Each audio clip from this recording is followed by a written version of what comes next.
আরজানের এহেন ড্যাব ড্যাব করে তাকিয়ে থাকা দেখে ভেতর ভেতর কিন্তু ভেবে গেল চারু। অদ্ভুত এই দৃষ্টি আরজানের, এর আগে কখনো এরূপ দৃষ্টি দেখেনি চারু। আড়ষ্ট মনে আস্তে করে গলা খাকারি দিয়ে নজর লুকাতে চাইল, কিন্তু তখনও আরজানের হেলদোল নেই। চারু কৌশলে নিজেকে একবার দেখে নিল, বোঝার চেষ্টা করলো এই ছেলের দৃষ্টি ঠিক কোথায় আটকা পড়েছে। যখন চারু উপলব্ধি করলো আরজান তার অধর যুগল দেখে যাচ্ছে, তখন গলা চড়িয়ে ধমকে উঠল। ধমকের তোড়ে চমক ভাঙল আরজানের। থতমত খেয়ে একবার ওয়াশরুমের ভেতরে ঢুকে গিয়ে আবার বেরোলো। চারু কপাল কুঁচকে তাকিয়ে থাকে আরজানের দিকে, চোখে আগুন দৃষ্টি, মনে হচ্ছে এখনই গিলে খেয়ে নেবে। চড়িয়ে একদম সব দাঁত ফেলে দিব, কি সমস্যা? হ্যাঁ। আরজান মাথা নিচু করে রাখলো, অসহায় গলায় বলল, সরি চারুলতা। ডেকেছেন কেন? আর কোনো কাজ নেই নাকি? আমি না বসে নেই, কাজ করছি, তাই বারবার ডেকে একদম ডিস্টার্ব করবেন না। সরি টু সে, বাট একটা প্রবলেম হয়েছে, তাই তো ডাকলাম। চারু কাল ফুলিয়ে নিঃশ্বাস ছাড়ল, বলল, কি প্রবলেম? আরজান বেরিয়ে এলো ওয়াশরুম থেকে। বাবার সাদা পাজামা আর ফতুয়ার দারুণ দেখাচ্ছে আরজানকে, কিন্তু ওখানটায় অমন করে হাত চেপে রেখেছে কেন? কি হয়েছে ওখানে? বুক এবং পেটের মাঝ বরাবর দুটো বোতাম ছেঁড়া, যা দেখে চারুর নিজেরই লজ্জা লাগলো।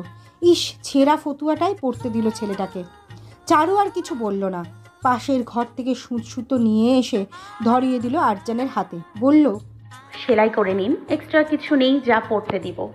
বাবার খুব স্বল্প পোশাক। কিন্তু চারুলতা, আমি তো সেলাই জানি না। সেলাই না জানার কিছু নেই, সুচটা হাতে তুলে শুধু ফোড় দিতে হবে, ফোড় দিয়ে যাবেন, দেখবেন সেলাই হয়ে গেছে। আরজান মুখখানা আরও অসহায় করে ফেলল, পূর্বের চেয়েও বেশি অসহায়, বলল, প্লিজ হেল্প মি। চারু ছোট্ট করে দীর্ঘশ্বাস ছাড়ল। আরজানের হাত থেকে সুতোটা একরকম কেড়ে নিয়ে বলল, সোজা হয়ে দাঁড়ান। চারুর গলায় বিরক্তির সূক্ষ্ম টান স্পষ্ট। ধরতে অসুবিধা হয়নি আরজানের, তবে সেদিকে তার ভ্রুক্ষেপ নেই। সে ব্যস্ত হলো চারুর কোমল স্নিগ্ধ মুখ বিপারে। চারুর নাকটা বেশ চোখা, জোড়া ভ্রু, নাকের বাপাশে জল জল করছে ছোট্ট একটা পাথর। আরজান মনে করার চেষ্টা করলো চারুর রূপের রহস্য আসলে এই ছোট্ট নোলকটি কিনা। চারু সূচ নিয়ে খানিকটা অস্বস্তি নিয়ে এগোলো আরজানের কাছে। আরজান 3 বছরের ছোট চারুর, কিন্তু দেখলে মনে হয় 27 বছরের পরিপূর্ণ যুবক। আরজানের উচ্চতা চারুর দ্বিগুণ, মাপকাঠিতে ঠিক 6 ফুট আরজানের। একটু হেরফের আছে হয়তো। মাথা ভর্তি ঘন চুল, বেশিরভাগ সময় এলোমেলো হয়ে থাকে, যার দরুন ওর বাচ্চা সুলভ মুখটা বেশি প্রাধান্য পায় চারুর কাছে। ছোটবেলায় বড় জোর 2-4 বার দেখেছে আরজানকে, আর তারপর একদম বড় হয়ে, যখন ও অনার্সে সবে পা দিয়েছে, আরজান তখন থেকেই ভালোবাসতে শুরু করে চারুকে। বাবাকে দেখার নাম করে রোজ রোজ বাড়িতে আসা চলবে না। আজ এসেছেন, ভালো করেছেন, আর যেন কখনো না দেখি। ছেঁড়া বোতামে সূঁচ গেঁথে গভীর কণ্ঠে বলে চারু। আরজান ধ্যান ভাঙে চারুর গলায়। মলিন হাসে সে। চারুর কথা বিন্দু মাত্র কানে না তুলে চলে গেল এক ভিন্ন জগতে। আমি আপনাকে ভীষণ ভালোবাসি চারুলতা, আপনি কি কখনো বুঝবেন না তা? বড্ড করুণ শোনালো আরজানের গলাটা। চারু সেলাই থামিয়ে মুখ উঁচিয়ে তাকালো আরজানের দিকে। অক্ষিপটে তার বেজায় রাগ, রাগী গলাতেই বলল, আপনার কি মাথায় সমস্যা? একই কথা মানুষ এতবার কি করে বলতে পারে? ভালোবাসি, বলবো না কেন? বলবেন না, কারণ আমি শুনতে চাই না। কেন শুনতে চান না? কারণ আমার অসহ্য লাগে, ঘৃণা লাগে। আপনি আমার হাঁটুর বয়সী একটা ছেলে, তাকে আমি কি করে? ভালোবাসায় কোনো বয়স নেই চারুলতা, আপনি কেন বুঝতে চান না? বুঝতে চাই না কারণ আমি আবেগের জগতে থাকি না, আমায় বিবেক নিয়ে বাঁচতে হয়। আমার আপনার মতো এত আয়েশি জীবনও নয় আরজান, এই যেমন চাইলেই সবটা আমার মুখের সামনে হাজির হয়ে যাবে, একদম অমন নয়। আপনি চাইলে আমি সব কিছু ছেড়ে দিয়ে চলে আসবো চারুলতা, শুধু আপনি আমায় অন্তত একবারের জন্য ভালোবাসুন প্লিজ। চারুর অসহ্য লাগে আরজানকে। একজন সুস্থ স্বাভাবিক মানুষ একই কথা এতবার বলতে পারে না। আরজান স্বাভাবিক মানুষ নয়, বড্ড অস্বাভাবিক সে। তেমন তার কাজও। ফতুয়ায় বোতাম লাগানো হয়ে গিয়েছে। চারু আর কথা বাড়ায় না, এমনকি দ্বিতীয়বারের মতো তাকায়ও না আরজানের দিকে। কিছু না বলে চুপচাপ চলে যেতে নিলেই আরজান করে বসে এক দুঃসাহসিক কাজ, যা ইতিপূর্বে কখনো ভাবারও সাহস হয়নি। চারু কোনোরূপ জবাব না দেওয়াতে তার খারাপ লাগাটা ধাপ ফেলে বাড়তে থাকে। এর মাঝে জবাব না দিয়ে চলে যেতে চাইলে চারুর হাত ধরে হ্যাচকা টানে টেনে আনে নিজের খুব কাছে। পরক্ষণেই চারুর কোমর জড়িয়ে ধরে চেপে রাখে নিজের সঙ্গে। ঘটনার আকস্মিকতায় চারু হকচকিয়ে যায়। চারু স্তব্ধ নেত্রযুগল খিঁচে বন্ধ হয়ে যায় অনুভূতির এক প্রকার তাড়নায়। দুজনেই স্তব্ধ হয়ে পড়ে দুজনার সংস্পর্শে। চারুই আরজানের জীবনের প্রথম নারী যাকে সে ভয়ানক রকম ভালোবেসেছে। এমনকি চারুই প্রথম নারী যাকে সে দুঃসাহস করে ছুঁয়েছে। ঘটনাটা কি ঘটল বুঝতে চারুর খানিকটা সময় লেগে গেল। চোখ মেলে তাকাতেই ফের অদ্ভুত জ্বলন পোড়ন অন্তরের অন্তঃস্থলে হলো। আরজানের শক্ত হাত জোড়া ঠেসে আছে তার কোমরে। ভাবতেই শিউরে উঠছে ভেতরটা। গলায় কিছু আটকে যেতে চারু ঢোক গেলে বারবার।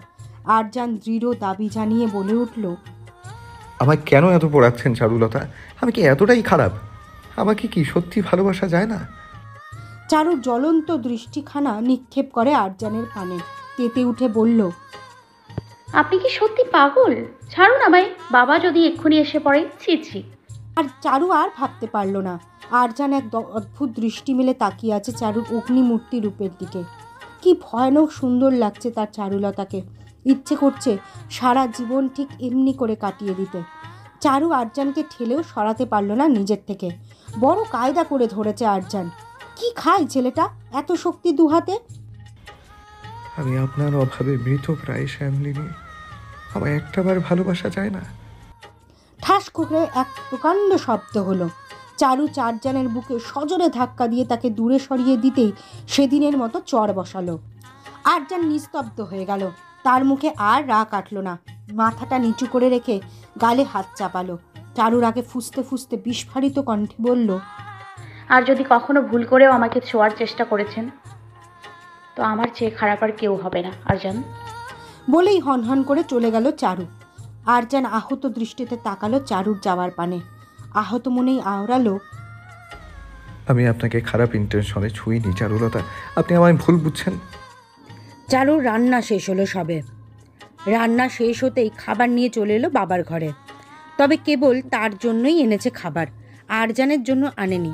তা দেখে জয়নাল সাহেব বললেন, আরজানের জন্য আনলে না? চারুর বাবার জন্য খাবার সাজাতে সাজাতে মুখ উঁচিয়ে একবার তাকালো আরজানের পানে। আরজান মৃদু হেসে তাকিয়ে আছে ওর দিকে। চারু চোখ নামিয়ে নিল, বলল, না বাবা, আরজনের নিশ্চয়ই বিছানায় বসে খাওয়ার অভ্যাস নেই, আর টেবিলে খাবার বেড়ে রেখে এসেছি, গিয়ে খেতে বলো।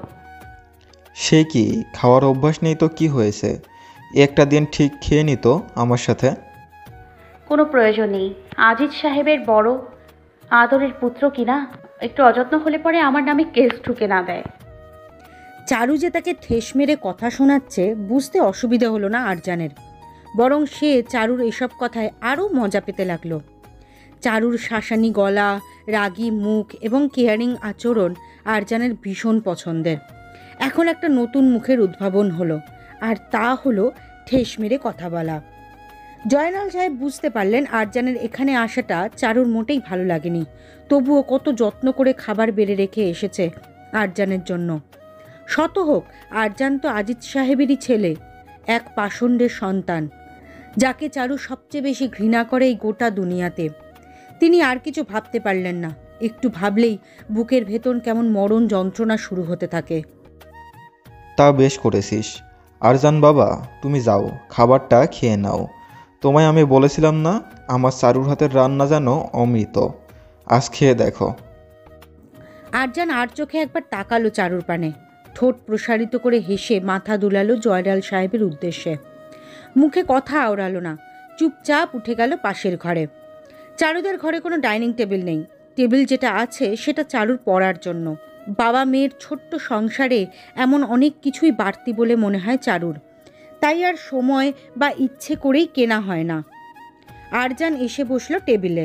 চারু এখনও ওর বাবার ঘরে। কিছুক্ষণ বাদে এ ঘরে এলো চারু। আরজানকে টেবিলে হাত গুটিয়ে বসে থাকতে দেখে তীক্ষ্ণ স্বরে জানতে চাইল, অমন চুপচাপ বসে আছেন কেন? সবই তো দেয়া আছে ওখানে। আমি একা বসে খেতে পারি না, আমার সামনে কাউকে থাকতে হবে। সব সময় মা থাকে, আজ তো আর মা নেই। আরজানের সহজ সরল স্বীকারোক্তি। চারু মুখ বাঁকালো। এই ছেলের ঢঙের শেষ নেই। মুখে কিছু বলল না চারু, এগিয়ে গেল আরজানের সম্মুখপানে। টেবিলের সামনে দাঁড়িয়ে বলল, জলদি খেয়ে উঠুন, এটাও শাড়িতে আছি, পাল্টাতে হবে। চারুর কথা শুনে মনে মনে এক ফোন দিয়ে এঁটে ফেলল আরজান। ভেতরে ভেতরে আনন্দ হলেও মুখ রাখলো স্বাভাবিক। বলল, ওকে দেন, আপনি ফ্রেশ হয়ে আসুন, তারপর আমরা একসাথে খাবো। ফট করে কপাল কুঁচকে গেল চারুর। ধমকের সুরে বলল, বেশি কথা না বলে খেয়ে উঠুন। বাড়ি যাবেন না আপনি? বেলা কটা বাজে হিসেব রাখেন? আরজানের মুখটা মলিন হয়ে গেল। বলল, রোজ রোজ কি একসাথে খাওয়ার দাবি জানাবো চারুলতা? আজ একটা দিনই তো। চারুর খারাপ লাগলো আরজানের কথায়। ও শুধু শুধু বেচারার সাথে এমন করা ঠিক না। আর কিছু বলে না চারু। চুপচাপ চলে গেল ওয়াশরুমে। কেবল ফ্রেশ নয়, বৃষ্টির ঠান্ডা জলে একদম গোসল সেরে বের হয়। চারুর রুমের ভেতরেই ওর অ্যাটাচ ওয়াশরুম। গোসল সেরে বের হতেই চোখাচোখি হয় আরজানের সঙ্গে। আরজান যেন ওর বের হওয়ার জন্যই অপেক্ষা করছিল। চোখাচোখি হতে দুজনেই চোখ নামিয়ে নিল। চারু নিজের শাড়ি ঠিক করায় ব্যস্ত হয়ে পড়ল। নীল রঙা তাঁতের শাড়ি পরেছে চারু, ভেজা চুল এবং স্নিগ্ধ মুখ বিবর। আরজানের বুকটা কেমন ঢিপঢিপ করে উঠল প্রথম নজরেই। চারুর ভয়ে চোখ নামিয়ে নিয়েও পারল না বেশিক্ষণ স্থির থাকতে। পুনরায় তাকালো চারুর স্নিগ্ধ মুখশ্রীতে। অমনি ভেতরটার কেমন ঢোল পেটাতে শুরু করলো কেউ। চারু ভেজা চুলগুলো মুছতে নিলে এপাশ থেকে ভেসে এলো আরজানের কেমন করা গলা। থাক না চারুলতা, আপনাকে এভাবেই ভীষণ মায়াবী লাগছে। চারুর কপাল কুঁচকে গেল। পেছন মূল্য তীক্ষ্ণ দৃষ্টি যুগল নিয়ে। আরজান জড়তায় ফের চোখ নামিয়ে নিল। চারু কিছু বলল না, তবে আরজানের আবদারের ওপর বালতি ভরে পানি ঢেলে দিল। অর্থাৎ ভেজা চুলগুলো তোয়ালের আড়ালে বেঁধে নিল। আরজান আর চোখে দেখল তা, কিন্তু কিছু বলার দুঃসাহস করল না। চারু এসে বসলো আরজানের সামনের চেয়ারটাতে। তড়িঘড়ি ভাত বেড়ে দিল আরজানের প্লেটে। খেতে বসে ভীষণ তাড়াহুড়ো করলো চারু, কেননা ঠিক 3টায় তার ইন্টারভিউ আছে। বিশাল বড় 23 তলা ভবনটির সামনে এসে দাঁড়ালো চারু। এত দীর্ঘ পথ হাঁটতে হাঁটতে পায়ের তলার অবস্থা শোচনীয়। দম ছেড়ে কুলোতে পারছে না। হাতে খরচের টাকা নেই বলে আজও এই দীর্ঘ পথ হেঁটে পেরোতে হলো তাকে। বাঁচিয়ে রাখা টাকাগুলো বাবার হসপিটালের খরচেই শেষ হয়ে গেছে। আজ যদি ভাগ্যের জেরে জবটা হয়ে যায় তাহলে সত্যি বড় উপকার হবে ওর। দাঁড়িয়ে থেকে আর সময় নষ্ট করলো না চারু। শাড়ির কুচি সামলে দ্রুত পায়ে ভেতরে গেল। কিন্তু ভেতরে যেতেই যে ওর মনটা খারাপ হয়ে গেল। শতাধিকের চেয়েও অধিক ব্যক্তির সমাগম জায়গাটিতে। কেবল সে নয়, তার মতো কম করে হলেও আরও 150 ক্যান্ডিডেট বসে আছে সম্মুখপানে। ওর প্রবেশে তাদের কপালে দুশ্চিন্তার সূক্ষ্ম ছাপগুলো আরও প্রগাঢ় হলো। অর্থাৎ চাকরি না হওয়ার দুশ্চিন্তা আরও এক কাঠি বেড়ে গেল সবার। চারুর পদস্থল স্থির হয়ে এলো। ও জানে এত এত মানুষের মাঝে ও সামান্য ধুলোকণা মাত্র। এতজন মানুষকে টপকেও কিছুতেই এই চাকরি পাবে না। তবে কি ওর ফিরে যাওয়াই শ্রেয়? না, যুদ্ধে এসে যুদ্ধে অংশগ্রহণ না করে ও ফিরে যাবে না। যুদ্ধে অংশগ্রহণ করার পরে যদি হেরে যায় তবে সে হারাতে অন্যরকম প্রশান্তি পাবে। এমন করে মুখ লুকিয়ে চলে গেলে সারা জীবনের আক্ষেপ থেকে যাবে। নিজের মনকে শক্ত করল চারু। আরও নানাবিধ চিন্তা নিয়ে এক কোণে চুপটি করে বসে রইল। ঠিক তখনই টুং করে বেজে উঠল ওর ফোনটা। ধ্যান যার দরুন চমকে উঠল। ফোনে মেসেজ এসেছে। চারু ফোনটা হাতে নিয়ে স্ক্রিন অন করতেই ভেসে উঠল ডিস্টার্বনেস নামটা, অর্থাৎ আরজান। যা দেখেই বিরক্ত হলো চারু। তবে কি ভেবে মেসেজটা ওপেন করতেই কয়েক শব্দের কিছু লেখা দেখতে পেল। এত এত ক্যান্ডিডেট দেখে একদম ঘাবড়াবেন না চারুলতা, টেক ইট ইজি। ভাবুন, এটা আমাকে চর মারার থেকেও সহজ কাজ। আপনি ঠিক জবটা পেয়ে যাবেন। All the best. চারু মুচকি হাসলো আরজানের গোটা মেসেজটা পড়ে। কি অদ্ভুত! যেখানে ও রেগে যাওয়ার কথা সেখানে ও আরও কনফিডেন্স নিয়ে অপেক্ষা করতে লাগলো ওর নাম ডাকার। চারু জানে না, হয়তো আরজানের এই ছোট্ট বার্তাটির অপেক্ষা করছিল তার, যার ফলস্বরূপ এক বুক সাহস জুটল তার।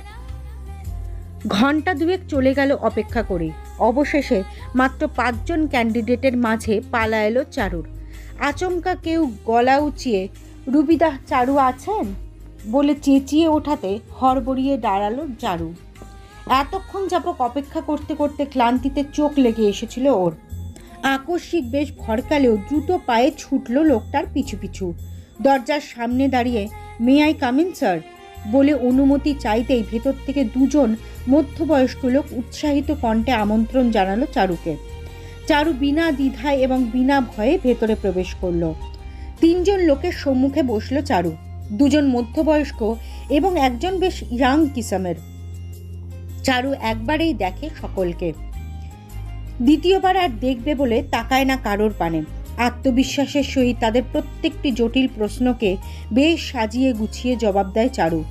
অল্প বয়সী যুবক ছেলেটা বারবারই প্রশংসায় পঞ্চমুখ হয় চারুর, কেননা এতজন ক্যান্ডিডেটের মাঝে কেবল এই একজনকেই তারা পেয়েছেন যে কিনা এতটা কনফিডেন্টলি তাদের প্রশ্নের প্রত্যেকটা জবাব দিয়ে গেছে।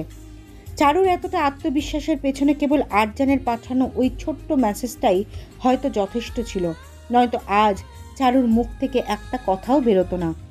ইন্টারভিউ শেষ হলো চারুর। ওনারা বলেছেন 1 সপ্তাহ বাদে ওনারা রেজাল্ট জানাবেন। আশা করা যায় ভালো কিছু হবে। চারু ভবনটি থেকে বেরোতেই কাকতালীয়ভাবে আরজানের নাম্বার থেকে কল আসে। চারু কিছু ভাবতে যায় না, ফট করে কলটা রিসিভ করে। তবে ও কিছু বলবার পূর্বেই উদ্গ্রীব গলায় জানতে চায় আরজান। ইন্টারভিউ কেমন হলো? খুব ভালো। আরজান স্বস্তির নিঃশ্বাস ফেলে। টের পায় চারু। পরক্ষণেই বলে ওঠে আরজান, আমি জানতাম আপনি পারবেন। তা বলুন, মিষ্টি খাওয়াচ্ছেন কবে? চারুর ভ্রুযুগল কুঁচকে আসে। কিসের মিষ্টি? জব হওয়ার সুবাদে মিষ্টি মুখ করাবেন না? হলে খাওয়াবেন তো? খাওয়াবো। আরজান থমকে যায়, খানিকটা সন্দিহান সুরে বলে, আমি কি ঠিক শুনলাম? চারু অবাক স্বরে আওড়ায়, কোন ব্যাপারে? এই যে চারুলতা আমাকে মিষ্টি খাওয়াবে বলল। উফ, আপনার কথা শেষ হয়েছে, তাহলে রাখছি, বাসায় ফিরবো। এই এই 1 মিনিট প্লিজ। বলুন। ভালোবাসি, অল দ্য বেস্ট বলেই তড়িঘড়ি করে কলটা কেটে দিল আরজান। চারু স্তব্ধ হয়ে গেল। এই ছেলেটা আর ঠিক হলো না। ঘরের মালপত্রগুলো 2 হাতে তুলে বাইরে ফেলে দিতেই বজ্রকণ্ঠে চেঁচিয়ে ওঠে চারু। একদম ছুটে এসে দাঁড়ায় বাড়িওয়ালা খায়রুল সাহেবের সামনে। লোকটা পান চিবোতে চিবোতে কেমন বিকৃত হাসলো চারুকে দেখে। জয়নাল সাহেবের বুকের বাঁ পাশে হাত চেপে বসে আছেন ছন্নছাড়া হয়ে। আজ 3 মাসের মতো পেরোতে চলল বাড়িওয়ালার বাড়ি ভাড়া বাকি। নিজের খাওয়া পড়া বাবদ বাকি কিছুই থাকতো না চারুর হাতে, তাই বাড়ি ভাড়া দেওয়াটা একরকম দুঃসাধ্য হয়ে উঠেছিল ওর জন্য। জয়নাল সাহেব অবশ্য জানতেন না, আচমকা সবটা শুনে মেনে নিতে পারছেন না যেন। এই কি করছেন আপনি? আমাদের ঘরের মালপত্র এমন করে ফেলেছেন কেন? চারুর চড়ানো গলায় এমন কথা শুনে পুনরায় বিকৃত হাসে খায়রুল সাহেব। বলে, ভিখিরিদের আমার ঘরে আর জায়গা দেওয়া সম্ভব নয়। তাই সোনা বাচ্চা, আমি না তোমার বাপের মতো অত মানব দরদি নই। তোমরা এবার মানে কেটে পড়ো দেখি, অনেক হয়েছে। চারুর বুকের ভেতরটা তোলপাড় শুরু হয়। কেটে পড়বে মানে? বলা নেই কওয়া নেই, ওদের এমন করে ঘর হারা করলে কোথায় যাবে ওরা? চাচাই, আপনি কি বলছেন? আমরা এমন অবস্থায় কোথায় যাব? বাপু, সেটাও কি আমার চিন্তা নয় তো? 3 মাস কোনো বাড়িওয়ালার কাছে বছরের চেয়ে কম নয়। আমার সংসারটা চলে কিভাবে জানো তো? এই ভাড়া উঠিয়ে, সেটাও যদি না পাই। চাচা, আমি আপনার সামনে হাত জোড় করছি, আমাদের আর কয়েকটা দিন সময় দিন দয়া করে। দেখুন, আজই আমি একটা চাকরির ইন্টারভিউ দিতে গিয়েছিলাম। এই যে আমার কাছে সব কাগজপত্রও আছে, আপনি চাইলে দেখতে পারেন। এবার আমি আপনার সমস্ত টাকা পরিশোধ করে দিব চাচা, আমাকে আর কয়েকটা দিন সময় দিন দয়া করে। আমায় দেখে সমাজসেবক ভাবার কোনো কারণ নেই বাছা। কথাটা বেশ ঠেস মারা গলায় বলে খায়রুল সাহেব। অর্থাৎ সে আর দয়া করেও থাকতে দেবে না ওদের এই ঘরে। চারু চুপসে পড়ে। পরক্ষণেই আবারও বলে ওঠে খায়রুল সাহেব, সবে চাকরির ইন্টারভিউ দিয়েছ, চাকরি তো পাওনি তাই না? আর চাকরি পেলেও মাসের প্রথমেই তোমাকে ভুড়ি টাকা দিয়ে ভরিয়ে দেবে না। আমি ওনাদের কাছে অ্যাডভান্স টাকা চেয়ে নিব চাচা। এই শেষবারের মতো আমার উপর একটু ভরসা করুন না চাচা। বাবার শরীরটা একদম ভালো না, আপনি তো জানেন। এই যে গতকালই বাবাকে নিয়ে এলাম হসপিটাল থেকে, মাসের শেষ, হাত একদম খালি। কি করে কি করব বুঝতে পারছি না চাচা দয়া করে আমায় আর কয়েকটা দিন সময় দিন। আপনি তো সবই জানেন। জানি বাপু, আর জানি বলেই তোমাদের মতো ভিখারিদের ঠাঁই দিতে চায় না। একটু পেলে আরেকটু চাই। ওই ব্যাটটা খাড়ায় আছিস কেন? বাইর কর সব। খায়রুল সাহেব গলা বাজ পাখির মতো শব্দ করতে লাগলো। চারু বিধ্বস্ত চাউনিতে তাকিয়ে আছে শূন্যে। ওর হাতে আজ কিচ্ছু নেই, কি করে আটকাবে সেই কথা অবধি জানে না ও। সব যে শেষ হয়ে গেল এক্ষণেই।